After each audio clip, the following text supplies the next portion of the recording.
Welcome, ladies and gentlemen, to another edition of the DFS Hockey Report. I'm your host, Brock Seguin. With me, as always, we've got Zach Laing. Apologies for the delays. My wife made me go pick up a Chaise Lounge today, and I was running a little late. It's hilarious. Like every single time, I feel like I'm actually, got the charts done at a good time, and we're going to come live at a good time. I end up having something to do, and it just ends up being a sweat to even make it on time. So that is just my life. Thank you for your patience. We have a nice looking 5-game slate on our hands today. I didn't even get a chance to take the toque off. Just literally ran from the truck to the office, and here we are. Zach, how are you doing? Yesterday was disgusting. Oh, just a weird slate. I somehow managed to cash all my cash lineups with two guys having zeros and Jeremy Swayman's negative 4.9. Didn't fare much better in the GPP streets last night. Head to head was pretty gross last night too. Oh my god, horrific! Eked out a win against you there, but still didn't cash in the $20, so that's no fun. Hopefully tonight's a little bit better. Kind of seems like an interesting slate. Yeah, it's a fun-looking 5-game slate. We talk about it all the time. Not every 5-game slate is built the same, and this one certainly looks like it has the potential for some fireworks. So why don't we dive on in? Welcome if you're new to the show. We break each game down game by game from an analytics perspective, go through the matchups, do it different than anybody else out there, and awful goalie slate. Yeah, today's rough.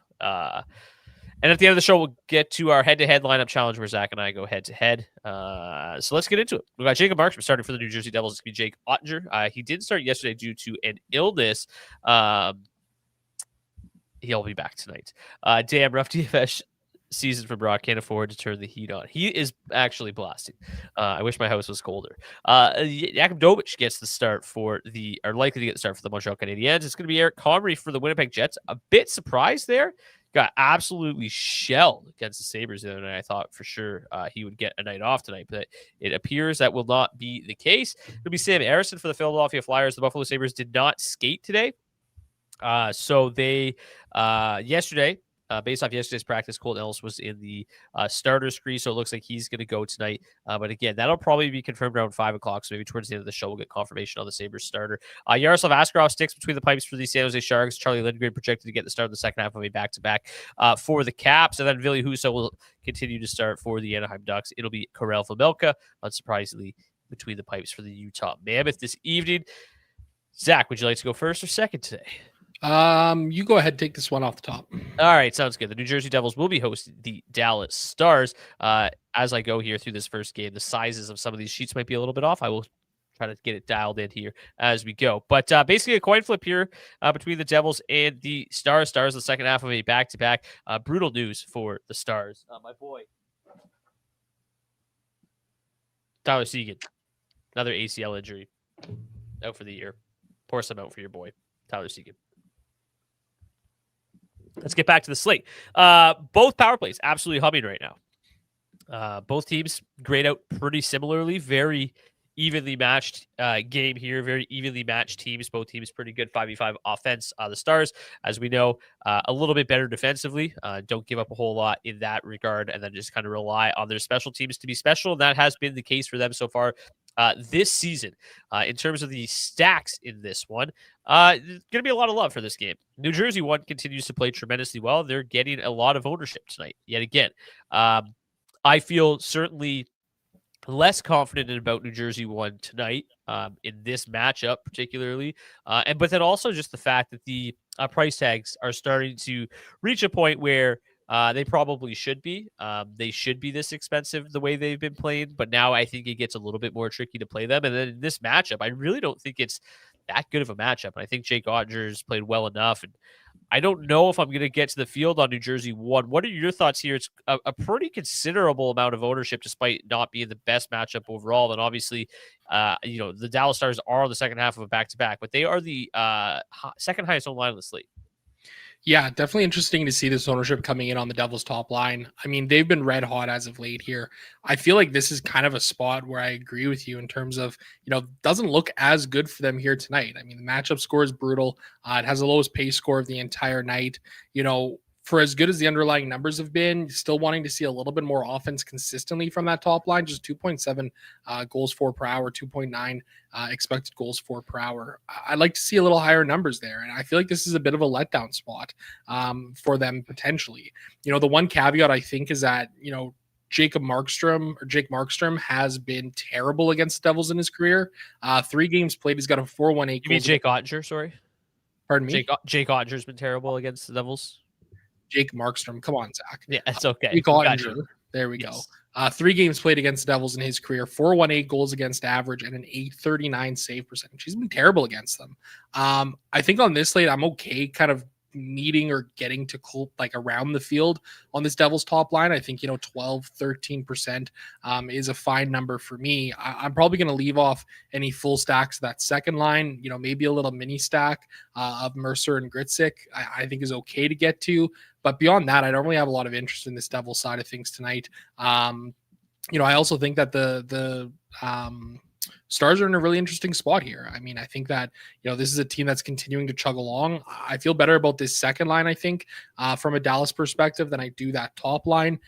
Jamie Benn solid in his return back to the lineup, putting up some nice offensive numbers there. Not a lot of floor to speak of for him, but that's totally fine because you got Jason Robertson firing 100 billion shots a game on net on that line. So don't need much shot volume from them or from Ben, that is. So I got some interest in both sides of this game. I think I lean a little more towards this Devil side of things. Similarly, Markstrom has struggled against the Stars in his career. 8 wins in 13 games, a 320 goals against average, and an 889 save percentage. Yeah, it is worth mentioning that I'm not 100% certain that these will be the Dallas Stars lines. This is just what they went to yesterday after Tyler Seguin got hurt. So I imagine, I think that, there's a pretty high likelihood that this ends up sticking tonight, but it is just worth mentioning that it's not, in concrete, not set in stone. That is for sure. The power play matchups in this one, 5th and number 1. So the Dallas Stars, even against a penalty kill, it's killed 82% of the penalties this year. Still the best power play advantage in the slate. They've just been that unbelievable. I think there's reason to get to the Stars power play tonight, as there always is, and I think it will be once again kind of what I've been doing and what I've been doing a lot lately, where it's just kind of like the mini stack of Robertson, Hintz, and Heiskanen, or the mini stack of Johnson, Rantanen, and Heiskanen. It's getting pretty outrageous how expensive it is. Jason Robertson up to $8,900. So I really don't know how much of the Dallas power play I'm going to get to in this one, but Jacob Markstrom has had his fair share of struggles so far this year. So I think sprinkling them in this evening makes some sense. But when I look at it, there is a lot of bad defensive teams on this slate tonight. Montreal, Winnipeg have struggled both offensively and defensively, but the way the Winnipeg Jets goaltending has gone, I think that's got a potential to be a higher scoring game environment. Plus Winnipeg won great, so it was the best line overall.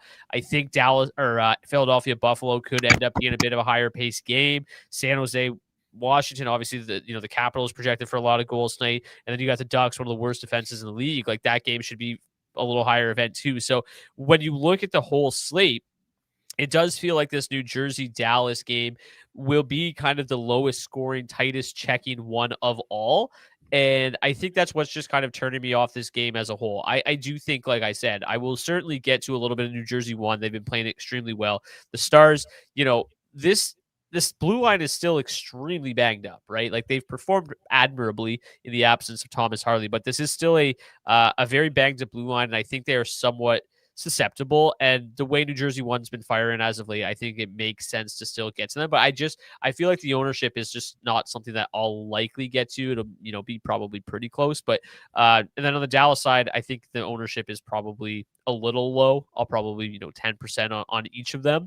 But as a whole, this game doesn't feel like one that's going to be super high scoring. We didn't break the matchups down super heavily, but Dallas one has the best matchup of the top 6 on either side. Tom points out the Wowies for New Jersey one are much better than the average stats, which is what we have on the charts. They grade out with a 3.9 expected goals for per 60 on the charts. It's closer to 3.4 on the Wowies. So they've definitely been better, but again, not the best matchup ever.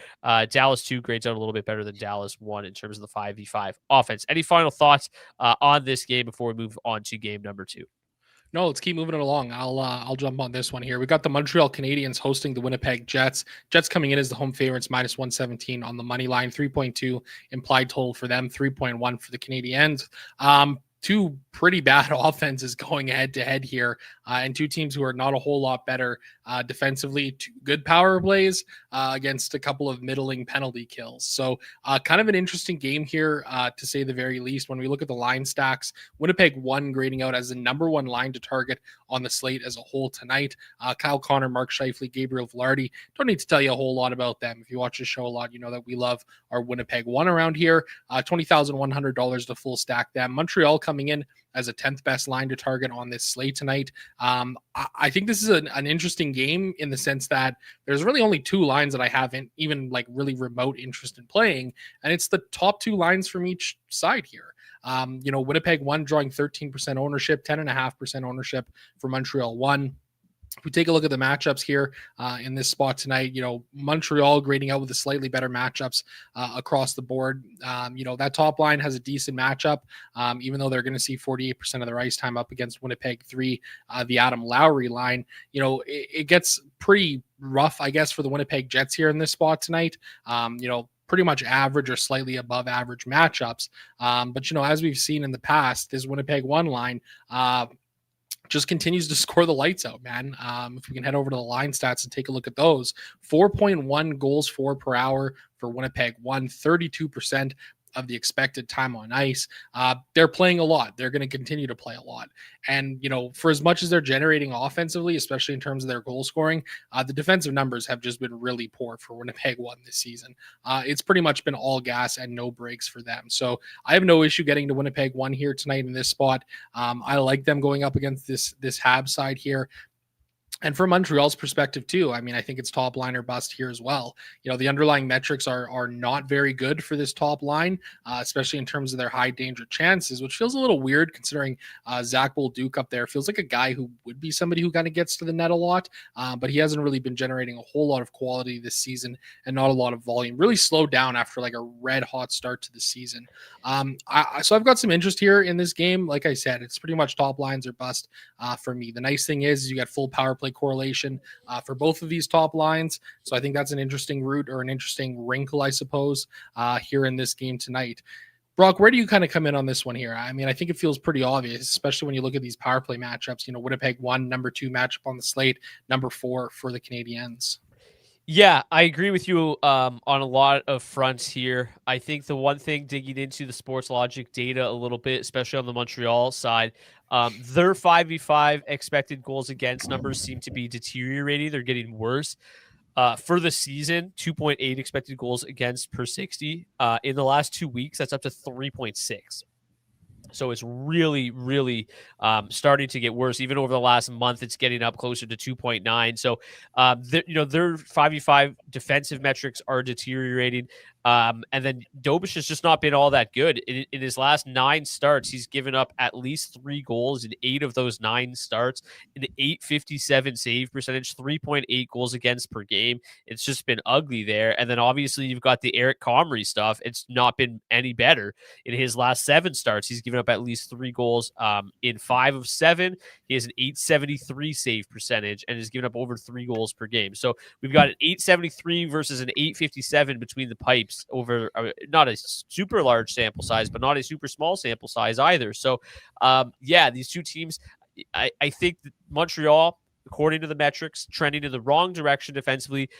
Winnipeg, in terms of, the quality that they're giving up, they seem to be improving, which we kind of forecasted, right? With Lowry and Sandberg re-entering the mix. They'll get Neil Pionk back tonight as well. Their defensive metrics are trending in the right direction. The problem is their goaltending is just not bailing them out at all. So yeah, I think that there is this game represents a pretty nice environment for both of these top lines. And as you mentioned, it's not just that 5v5, but it could also come through the power play. And both power plays grade out well. Both top lines fully correlate on the top power play unit. So yeah, I think that there's just a lot to like about this game.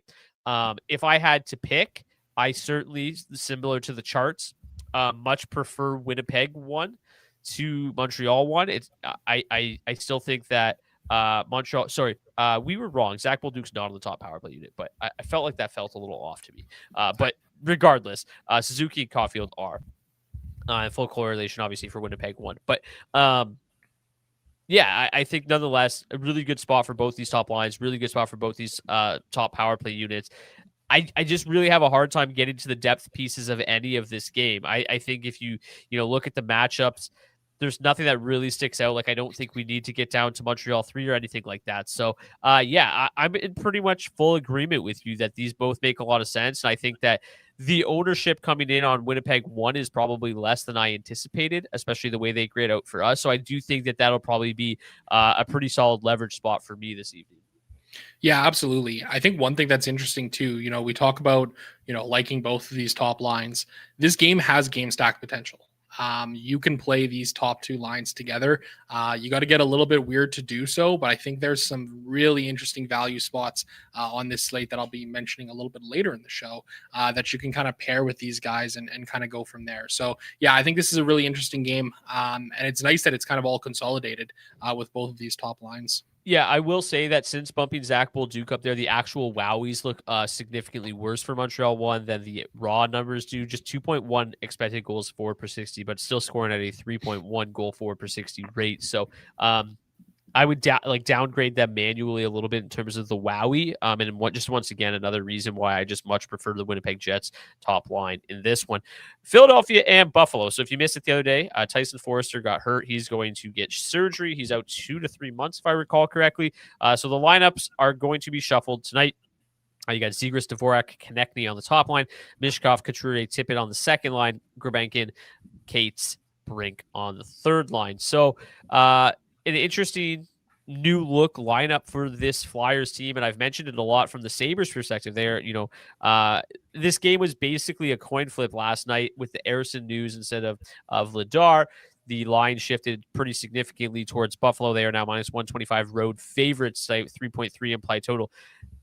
The sports logic data really likes the Buffalo Sabres offense, and I think that there's an opportunity here for this team to capitalize on some of the quality chances that they've generated a little bit more frequently now that they're getting healthy, right? I mean, Josh Norris just spectacular in his return.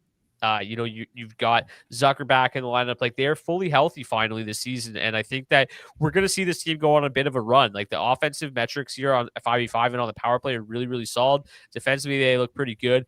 I've talked about it pretty regularly as of late, that the Flyers are seemingly trending in the wrong direction in terms of their 5v5 defense. Let me just pull it up here if I can get some more concrete data for you. So on the season, 2.7 expected goals against per 60, but over the last month, that's up to 3.1, and over the last 2 weeks, it's at 3.2. So they've definitely been hemorrhaging chances a lot more frequently than they were earlier this season, and Ersson has just not performed well at all this year.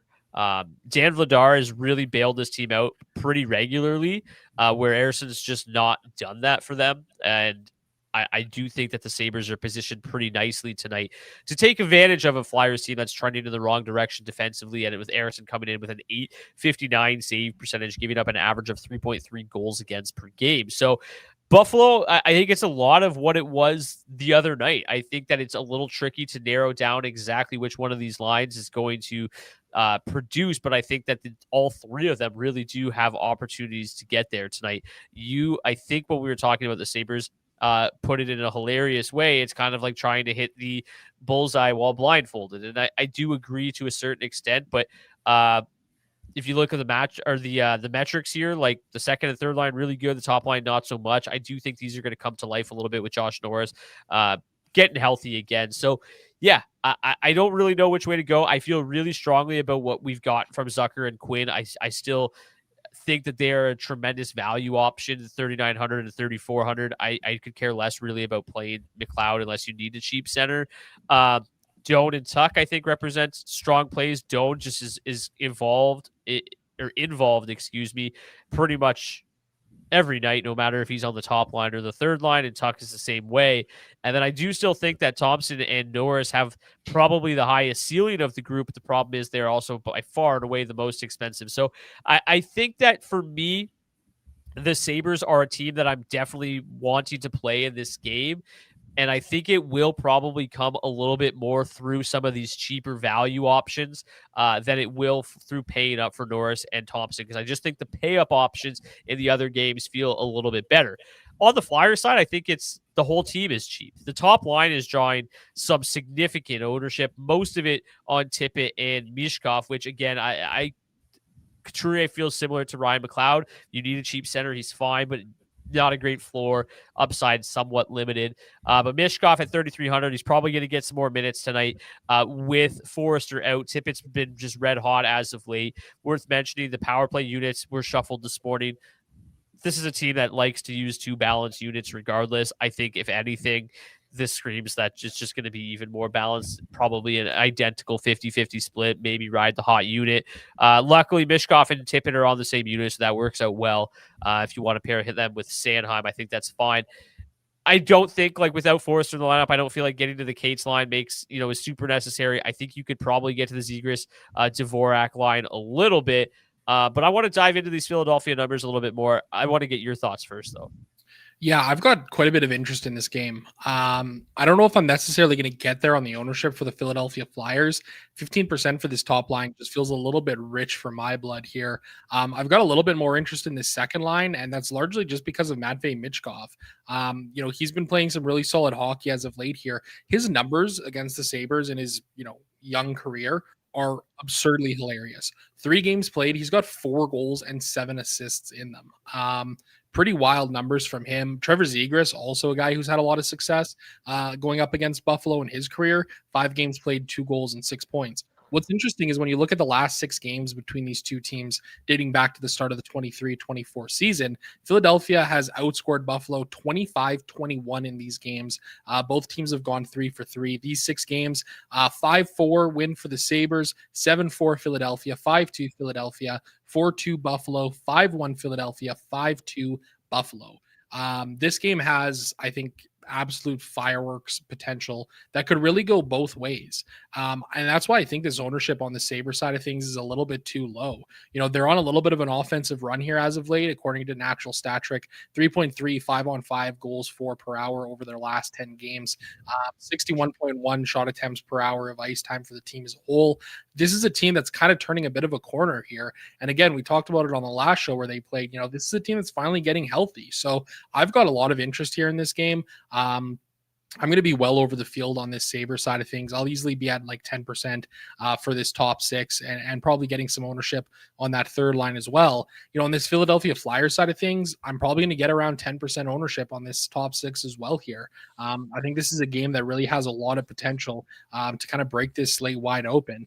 It feels like Tage Thompson is the guy you're wanting a little bit more from, even though he's been pretty solid as of late, all things considering. Josh Norris coming back. I mean, this is a guy who could go on a heater and hopefully for a little while before he gets inevitably hurt again, because God knows that's going to happen. But yeah, no, I really like this game quite a bit, man. I think this is one of the more interesting games on the slate. Yeah, I agree. And I think I feel a lot better about the Buffalo side than I do the Flyers side, and the Flyers side is the one that's drawing a lot more ownership. So I think that the Sabres represent a pretty nice pivot option and kind of contrarian play or leverage play tonight that I'm pretty excited about. Pretty good numbers for Couturier, Mishkov, and Tippett last year. Haven't played together much this year. Couturier and Mishkov have been, solid again so far this year.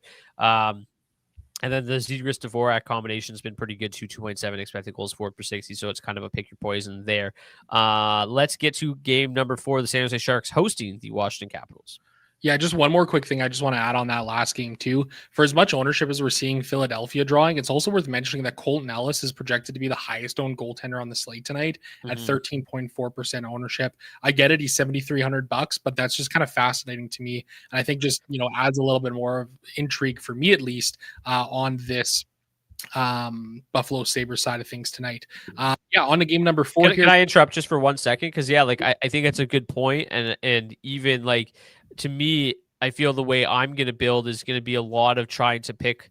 I try to always find those leverage spots, and I feel like maybe coming in under the field on Philadelphia and over the field on Colton Ellis is a really interesting way to do it. because like I do think that this Buffalo team is trending in the right direction. The offensive metrics, like it doesn't matter if you look at the full season, the last month, the last 2 weeks, like they are top 5 offense. And the defensive metrics have really been coming around as well. Like they're top 10 in the NHL in terms of 5v5 expected goals against in the last 2 weeks. In the last month, they are 11th. So like they've been trending in the right direction, and it's just getting better and better. And I think Ellis has been maybe their best goalie this season. At least some, obviously Alex Lyon went on his really good run to begin the season, but Ellis has had some really nice starts. And I think that if you kind of have to decide whether you're going to be like kind of all in on Philadelphia and get over that high ownership, or get over the ownership on Ellis. And to me, I feel like I like the Sabres in this game, and I like the, especially with Harrison starting. So I think that getting over the field on Ellis feels better to me than it does getting over the field on the Flyers. But I do think the Flyers also, like Mishkov is, in his own right, is just such a good value. The rest of the team is a little bit more wishy-washy. Yeah, 100%. Totally agree with you. Moving it on to game number 4 here tonight, we have got the Washington Capitals as the road favorites visiting the San Jose Sharks. -149 favorites.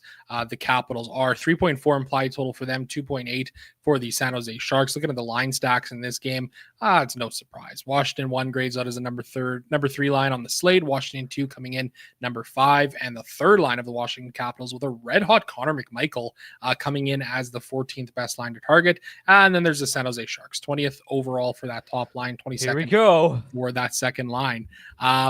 This is kind of an interesting game, to say the very least. Like, this seems like, on paper, an absolute smash spot for the Capitals. They're a team that's just so incredibly strong at 5-on-5, going up against the San Jose Sharks team that is incredibly not good at 5-on-5. Looking at the matchups here in this one tonight, the Capitals, as to be expected, coming in with really good matchups across the board. Interesting that Washington 1 has the worst matchup of the bunch here, but the San Jose Sharks side of things, it looks pretty tough. The matchup scores are not solid for them, and especially for that top line at just a 33 is not a great mark in a pretty high-paced game here.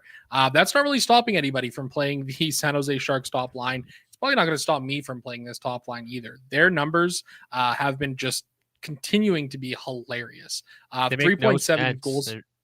They make no sense. They make no sense. They're disgusting. It is infuriating because you sit up here and you try to figure out who this team is and how they keep doing it.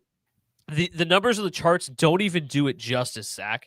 On the charts, we got a 2.1 expected goals for per 60, 3.7 actual goals for per 60. In real life, the Wowie with Tyler Toffoli, Will Smith, and Macklin Celebrini together, it is 2.06 expected goals for per 60, 5.3 goals for per 60. They are scoring 3 goals above expected per hour of ice time. That's a goal a game. Absurd. That's just absolutely absurd. I don't understand how they continue to do it either. Maybe it's the fact that Macklin Celebrini is just an absolute dog. 100%. Like, just an absolute dog. Shooting like 20% on the season. Same with Will Smith. He's up there, 17.5%. They've been great. I'm going to play some San Jose 1 tonight. Charlie Lindgren looks like the guy who's going to go for the Capitals. Lindgren, definitely not Logan Thompson. He's been fine at times this season, but his numbers as a whole are not great. Just a 25% quality start percentage, 886 save percentage, 3.3 goals saved above expected. I'm going to play San Jose 1. I'm going to meet the field. I'll get to 10-11% of them. That's not a difficult thing to do. The depth pieces for the Sharks, no thanks. No interest in getting to any of these other guys here tonight. The Washington Capitol side of things, I mean, it seems like a smash spot. Like, it seems like a great spot for them. You look at the line stats for this team, they're just tremendous across the board. That second line with 31% of the expected time on ice, they've been chugging along well. This top line is continuing to get the job done. With a nice value play in Anthony Beauvillier up there at $3,100. I'm a little surprised at how low the ownership is on Washington. I understand Askarov has been tremendous this season, and at $7,100, drawing 12% ownership tonight. I mean, I certainly get it. Like, Askarov has been amazing, but he's still a mere mortal, and this is a Capitals team that has been absolutely lights out. I'll probably be meeting the field on that top line at like 12%, 13% ownership. I'm certainly going to be over the field on that second line and probably meeting the field on that third line too. Like McMichael's numbers are absolutely hilarious as of late here. Over his last 10 games, he's got 8 assists and 3 goals with 27 shots on goal. He's been just absolutely dynamite here over this last little stretch. So at $4,100, I think he's definitely an interesting value option. The centers are pretty tough on this slate tonight, so I think that's a big reason why we're seeing that ownership coming in on him specifically, because his line mates in Sonny Milano and Brandon Duhaime are both drawing under 1% or like 1% or under 1% ownership. So it's certainly an interesting slate from that perspective. And there he is, Connor McMichael, right at the top of the center value charts. You know, I much prefer playing him at $4,100 than Christian Dvorak at $1,000 cheaper. I think this is a really interesting game. I mean, where do you kind of come out on this one here? Because it feels like a smash spot for the Capitals, and it just feels like this ownership is a little lower than I was expecting. 100%. This was tricky because, like, I feel like I just come up here and say the same shit about San Jose every time, and they somehow do it. Like, I think that Macklin, Celebrini, and Will Smith are two tremendously talented players. And I just wish that their offensive metrics were better so that I could sit up here and tout them continuously, because I would love to. I would love to play them backed by data. It feels like you're just playing them on vibes. And, like, it just can't possibly continue. I think that's like the famous last words, right? Like, it's probably just going to continue, and we're just going to be bashing our head against the wall yet again, because the field loves clicking on these guys. It does not matter. They, you know, the projections, like, I don't know, how do they project tonight? Let's just take a look. How do the San Jose Sharks top line project? So Macklin Celebrini is what, the 9th highest projected forward on the slate. Will Smith is the 26th highest projected forward on the slate. So they project okay. And, like, the optimizers are going to get there on them because of that. Thing is, like, their metrics suck.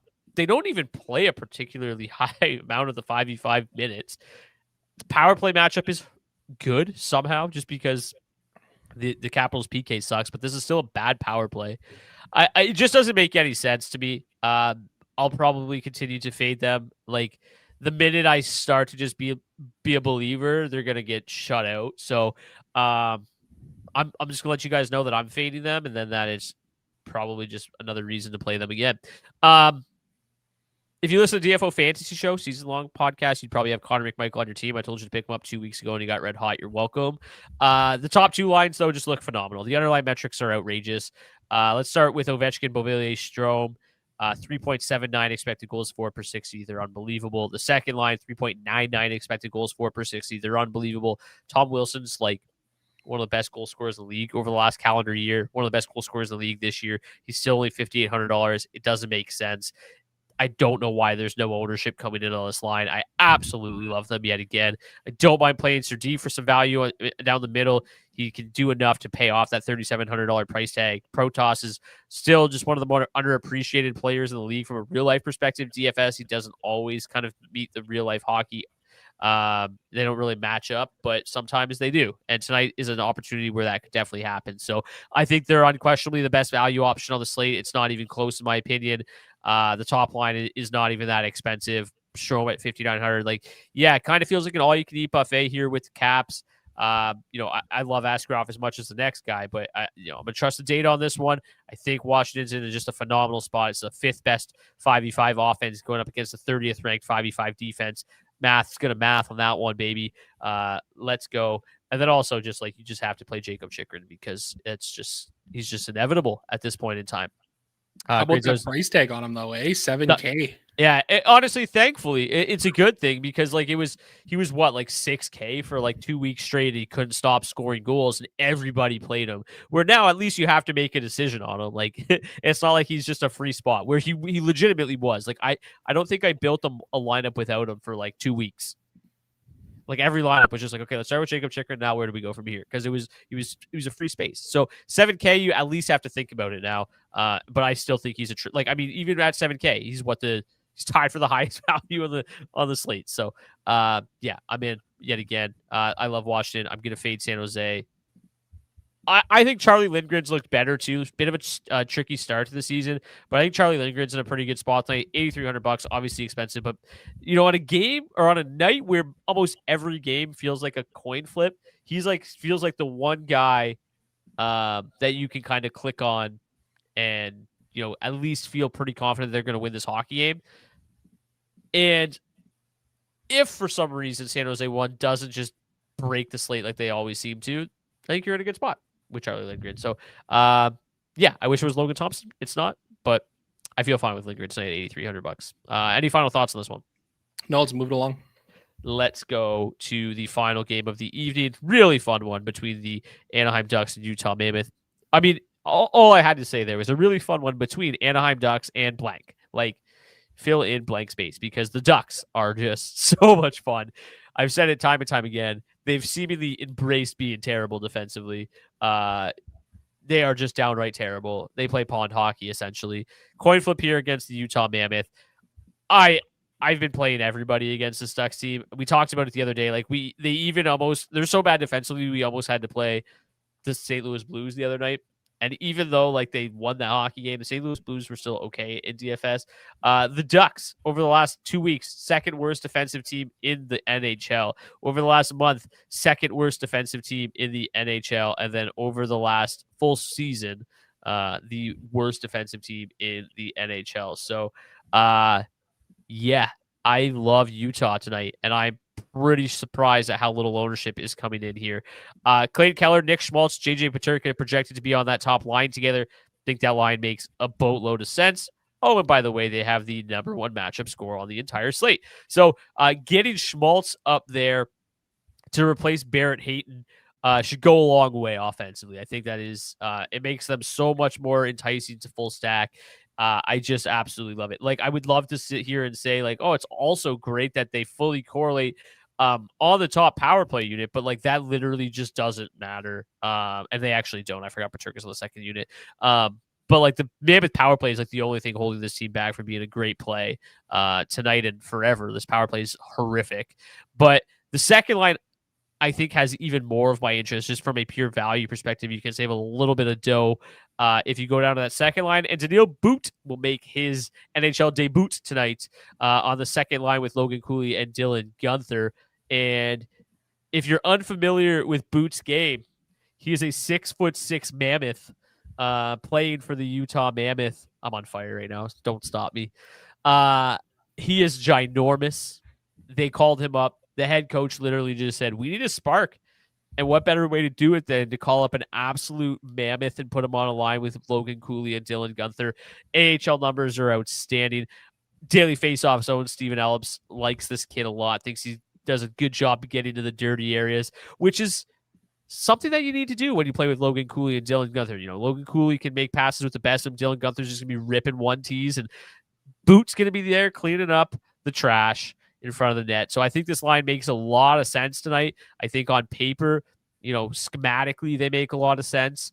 And at 3K, Boot offers some really nice value, projected for 0% ownership. I know that won't actually be the case, but I think it's pretty exciting NHL debut at 3K. I think he makes a lot of sense.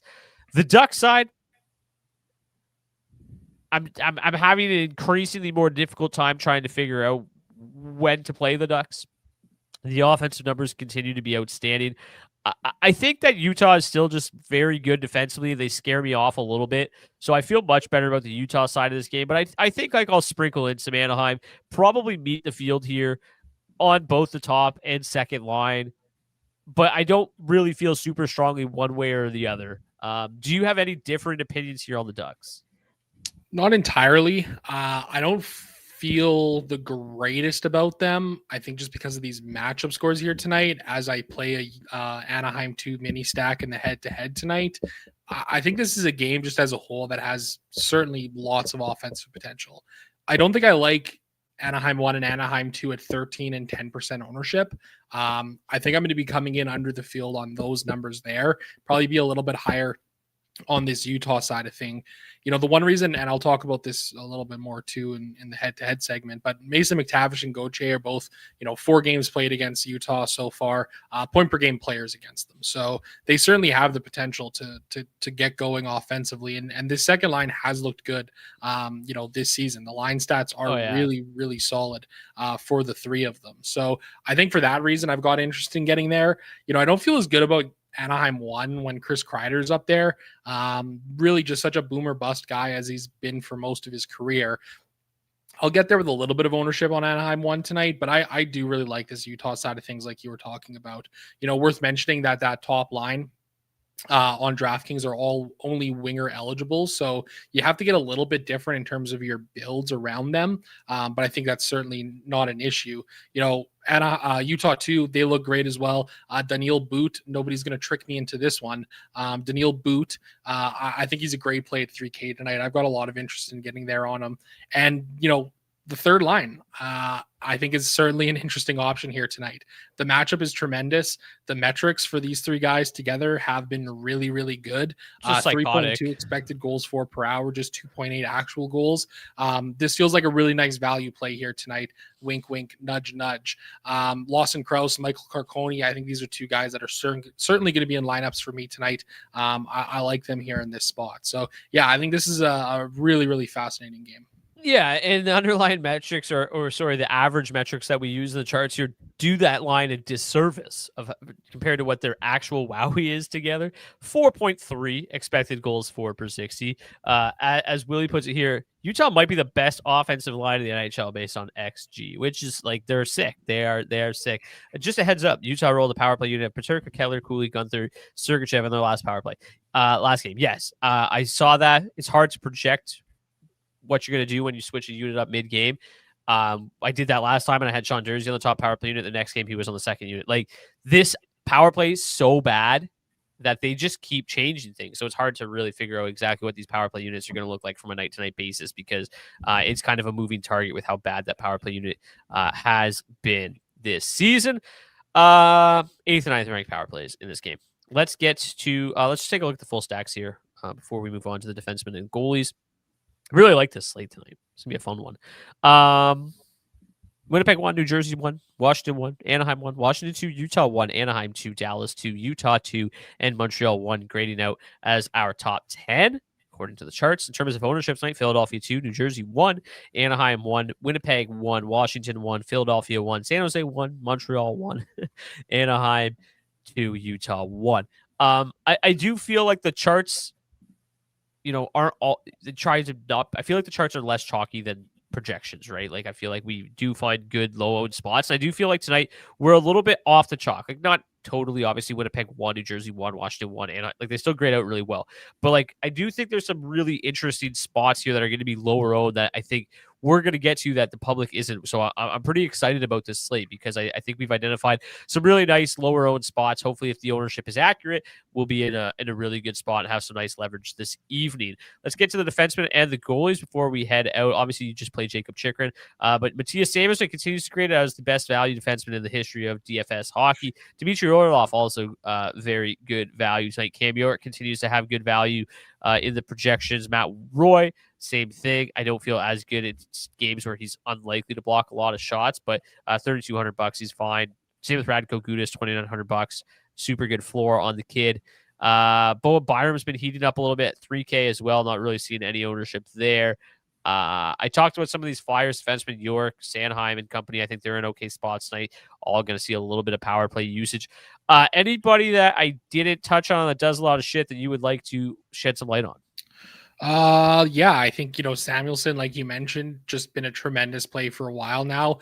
Pavel Minchikov at $2,600, I think is interesting. Same with Radko Gudas at 29. Both guys who've been doing a lot of shit lately. Simon Nemec, I think he's a solid play here on this slate tonight as well at $3,900. Drawing quite a bit of ownership up at 15% there. Alex Petrovic, we've talked about him before. Sub 0.5% ownership at $3,300. I think that's a fine one. Against the New Jersey team that loves to shoot the pill.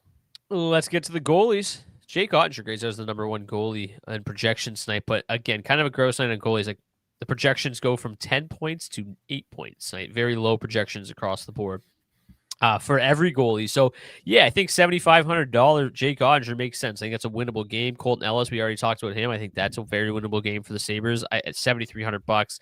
55% implied win percentage. It's easy to see why people are clicking on him, and I'm going to be doing the same.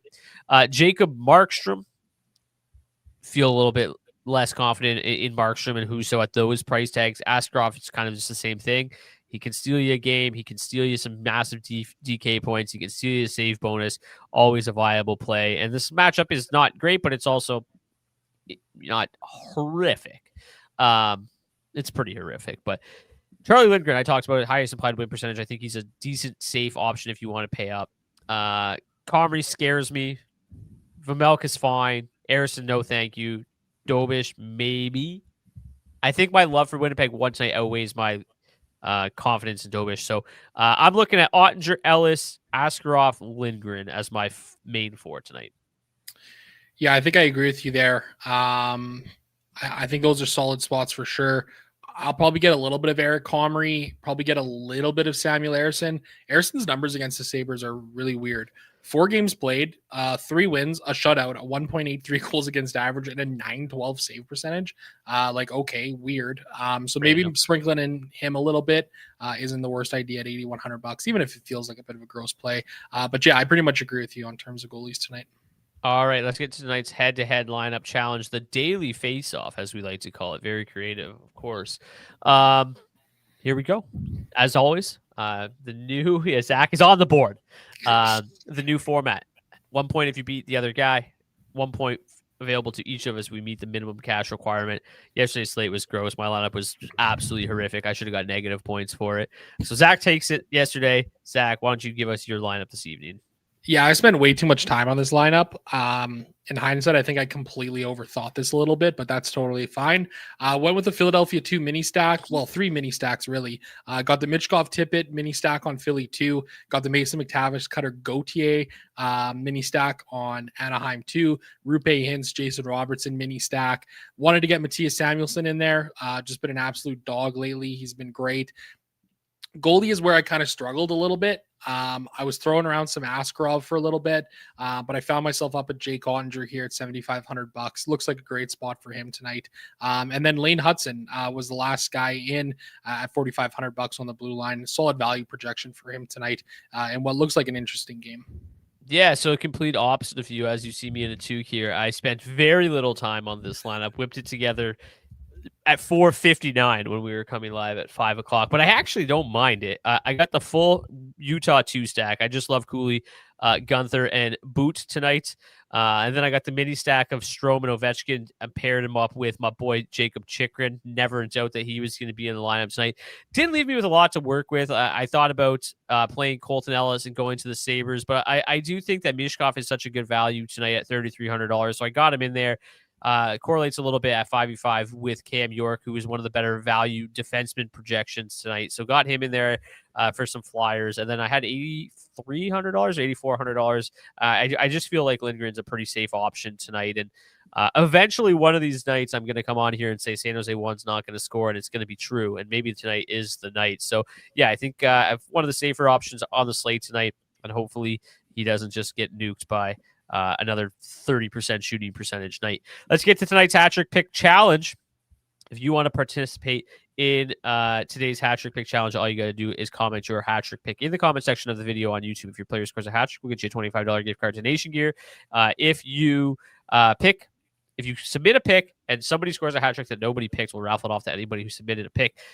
Mark Curry says, "Don't with the Hattie." I appreciate the enthusiasm, but please make sure you wait till the end of the show and drop it in the comment section, not the live chat, to be entered. Zach, you won yesterday's head-to-head. Really happy for you. Who's your hat trick pick tonight? We're going to go with Kyle Connor. Oh, gross. I was looking right at him.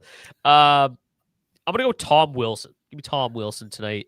You know what? Screw that. Give me Jacob Chychrun.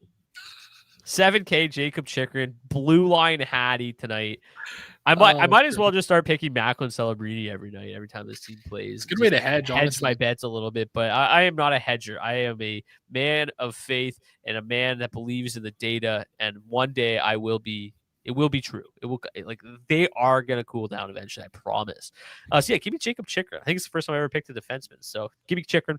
Thank you guys so much for tuning in. And thank you so much to Roto Grinders for providing projected ownership for tonight's show. If you want to get $20 off your first month of Roto Grinders Premium, you can do so by clicking the link in the description of the video on YouTube. Also down in that description is the link to get 20% off your first month of Action Network Premium and the link to the DFO DFS Discord. Join the party, and the Discord's popping off every single day.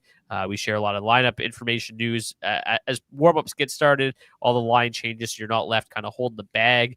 And then also, just if you have any questions, where myself, Zach, and other people are in there to chat DFS all the time and answer your questions. So if if you're new to the show, new to the DFS community, new to NHL DFS, you want to learn a little bit more, Discord's a good place to do it.